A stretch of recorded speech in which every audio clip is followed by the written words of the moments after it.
What happened to R&B singer Sammie? Sammie Lee Bush Jr., better known by his stage name Sammie, is an American singer and songwriter. He was born on March 1st, 1987. Sammie, an R&B artist, first rose to fame when he was just 12 years old, with his 1999 track, I Like It, which millennial Black women who experienced the year 2000 will never forget. Sammie is one of the rare musicians to make the leap from a teenage music sensation to an established artist. His most recent EP, Satin Sheets, was just released, and he is presently co-headlining the Vibes on Vibes Tour, which begins in March. But the Miami native has traveled extensively. In 2006, he made a comeback with Sammie, his second studio album with the same name. He has since put out a number of EPs, mixtapes, and albums, such as Indigo, Coming of Age, and Everlasting. After the Millennium Tour 2020 is over, Sammie declared via Instagram that he would be releasing a new album in 2020. When Sammie competed on Showtime at the Apollo in 1998 and won for his performance of Stevie Wonder's My Chérie Amour, people started to take note of his voice. Sammie joined Capitol Records in 1999, and on March 14, 2000, his debut album, From the Bottom to the Top, was made available. It made its US Billboard 200 chart debut at position 46, and was given a gold certification by the RIAA for having shipped more than 500,000 copies to shops. The first song, I Like It, was concurrently given a gold certification by the RIAA and peaked at number 24 on the Billboard Hot 100 and 8 on the top R&B/hip-hop songs charts. Early in 2000, the second single, Crazy Things I Do, was released. It reached its highest position on the top R&B/hip-hop songs chart at number 39. Sammie also provided chorus vocals in 2001 for Hardball, a song written for the Hardball soundtrack by rappers Lil Bow Wow, Lil Wayne, and Lil Zane. On the list of the top R&B hip-hop songs, the song peaked at number 77. The singer, who had taken a break from the music business to concentrate on his studies, graduated from West Orange High School in Winter Garden, Florida, at the age of 17 in 2005. He entered the studio once more with renowned producers Dallas Austin, Jazzy Fi, and Brian Michael Cox for his second studio album, Sammie, after signing with Dallas Austin's Rowdy Records in 2006. The album debuted on the Billboard 200 chart at position 42. Sean P., a member of Young Bloods, is featured on the first single, You Should Be My Girl, which reached number 26 on the top R&B/hip-hop songs list. The second single, Come With Me, peaked at number 23 on the same chart. Sammie contributed to Soulja Boy's 2008 smash song, Kiss Me Through the Phone, which reached its peak at number 3 on the Billboard Hot 100. He also released the track One Way Street in 2008. He collaborated on the song Next Breath on Tank's fifth studio album, This Is How I Feel, released in 2012. Sammie launched his mixtape Insomnia in 2012 as well.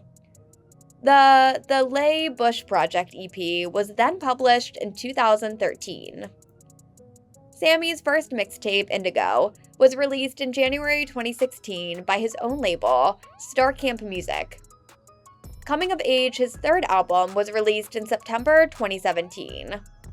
Everlasting, his fourth album, was released in March 2019. Sammie started his The Everlasting Tour in June 2019. He performed in small venues so that his fans could see him up close. Later, in December 2019, Sammie released an EP called Send Nudes, along with Omarion, Bow Wow, Pretty Ricky, Soulja Boy, Lloyd, Ashanti, and the Yin Yang Twins, He is also on the bill for the Millennium Tour 2020. Many people believed that R&B artist Sammie's long-awaited comeback would be the release of his new album, Everlasting, last week. But that isn't the case. Even after an ex-manager emptied out his bank account, Sammie continued to produce mixtapes and smash singles like Kiss Me Through the Phone. The musician, who turned 32 earlier this month, revealed to Essence that he made the decision to get back into music after completing his senior year of high school. After graduating, however, the singer began to feel alienated, and things quickly got worse thanks to his previous management. You know how in those stories they just steal everything one day? That actually occurred, he claimed. He co-signed for my Benz, had access to my personal account, and used my credit card. There came a day when my account was empty. His ex-manager issued him a threat. Either come back and work for me, in which case you'll receive everything back, or don't. Sammie made the decision to gamble on his own as a result. I wished you luck. I'm not turning around. I can't exchange my soul for success, notoriety, or wealth.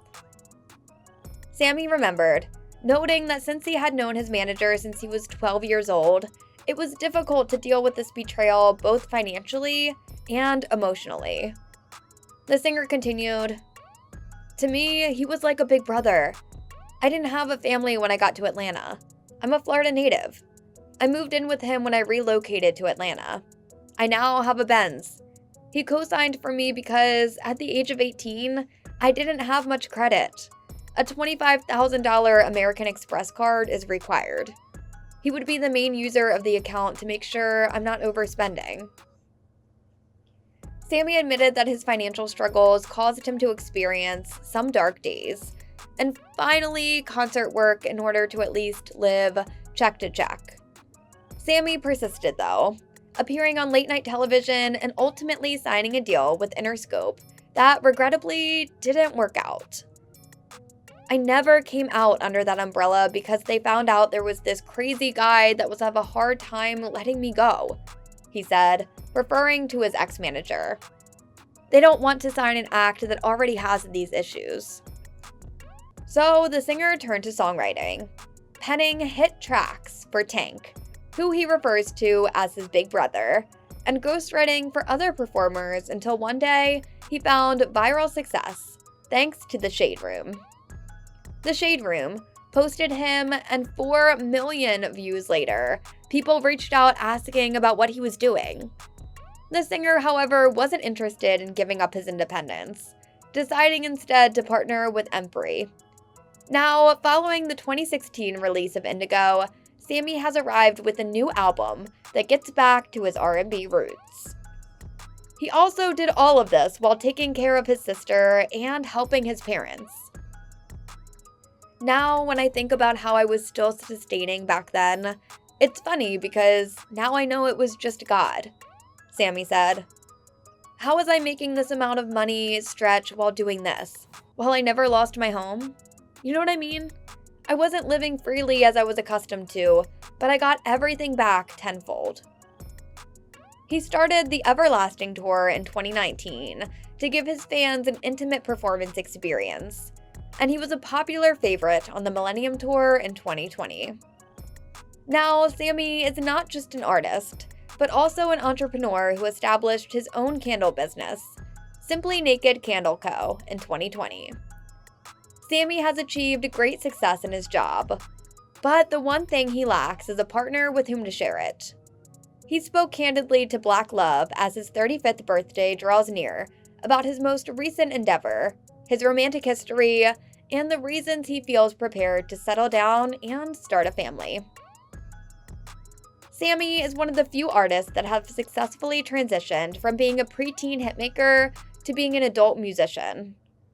With the top 25 Billboard Hot 100 single, I Like It, which has a gold certification, he rose to fame around the turn of the century. His 4th studio album, released on his own label, Starcamp Music, and distributed by Empire, has brought him back to the scene. Sammie has just started his first headlining tour.